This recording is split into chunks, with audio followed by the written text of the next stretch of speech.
What do you do when the monster you're hunting is the shadow waiting inside your own mind?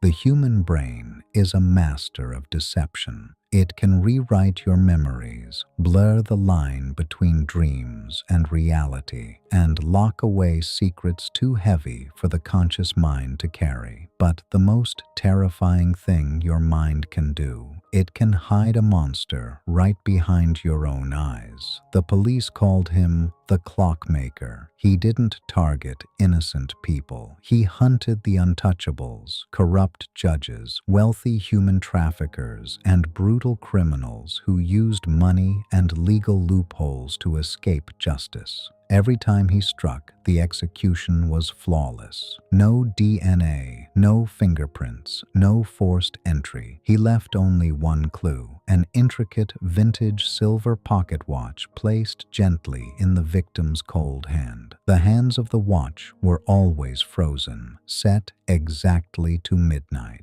Detective Ethan Vance had spent 2 agonizing years hunting this ghost. He was the city's top criminal profiler, a man celebrated for his ability to crawl inside the minds of psychopaths. Yet, the Clockmaker remained entirely invisible.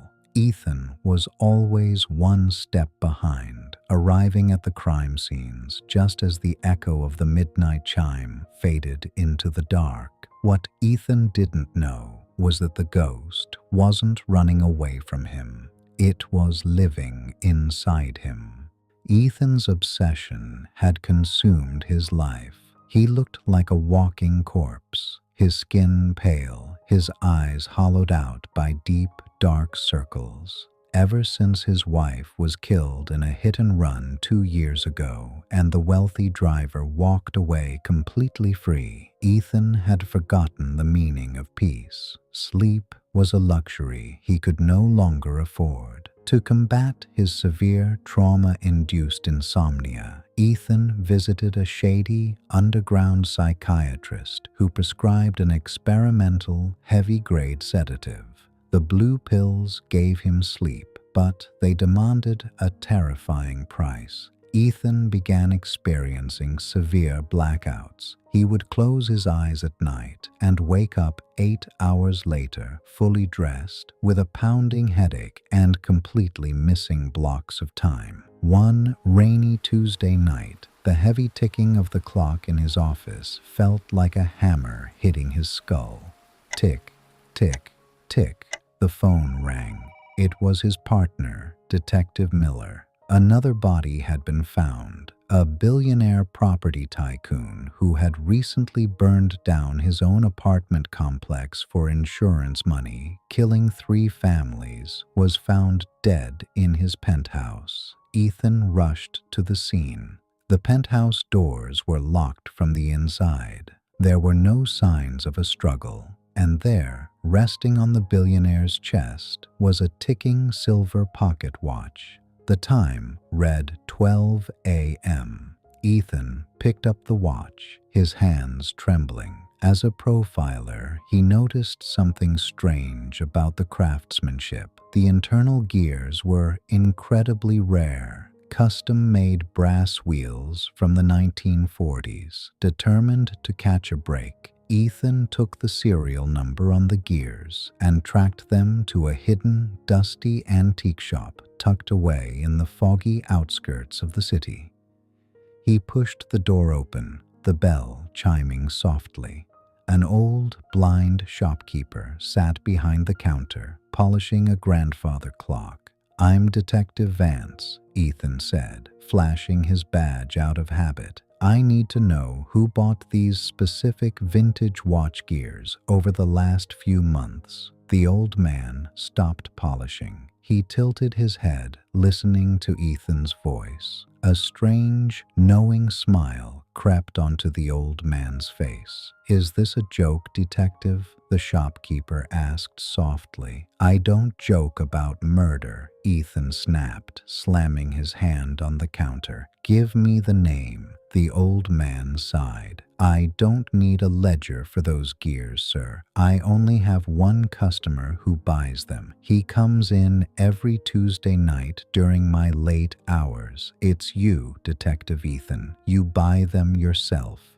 The world went completely silent. Ethan's heart hammered against his ribs. "Me?" he thought. "That's impossible. I'm a cop. I hunt killers. I don't build watches." He stormed out of the shop, the old man's words ringing in his ears like a siren. Panic seized his chest. His mind raced through the dates of the murders. Every single one had occurred on a night following one of his severe blackouts. Every single one happened after he swallowed that glowing blue sedative.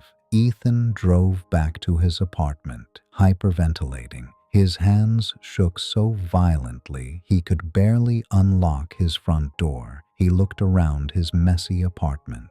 It suddenly felt like a stranger's house. He needed proof. He needed to know what happened during those dark, missing hours of his life.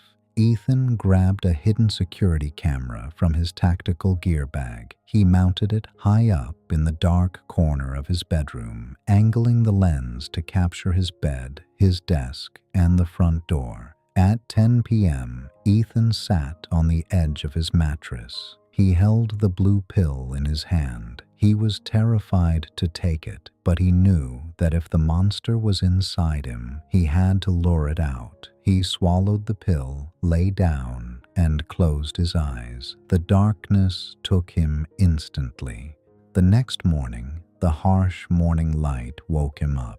Ethan gasped, sitting up straight. His clothes were damp with sweat. His boots were covered in fresh mud. He turned on the small television on his dresser. The news anchor's voice cut through the room. "Breaking news. A corrupt city politician accused of accepting bribes from cartels was found dead in his bed last night. Police state the infamous clockmaker has struck again, leaving his signature timepiece at the scene." Ethan froze. Tears welled in his eyes. Slowly, he walked over to his laptop, his legs feeling like lead. He pulled up the security footage from the hidden camera and hit play. The video showed Ethan sleeping peacefully. The time code on the screen read 11:15 p.m. Suddenly, at exactly 11:30 p.m., Ethan's body went rigid. His eyes snapped wide open, but there was no life in them. His expression was completely blank, devoid of any human emotion. He didn't look like a man waking up. He looked like a machine being switched on. This was a severe state of dissociative fugue,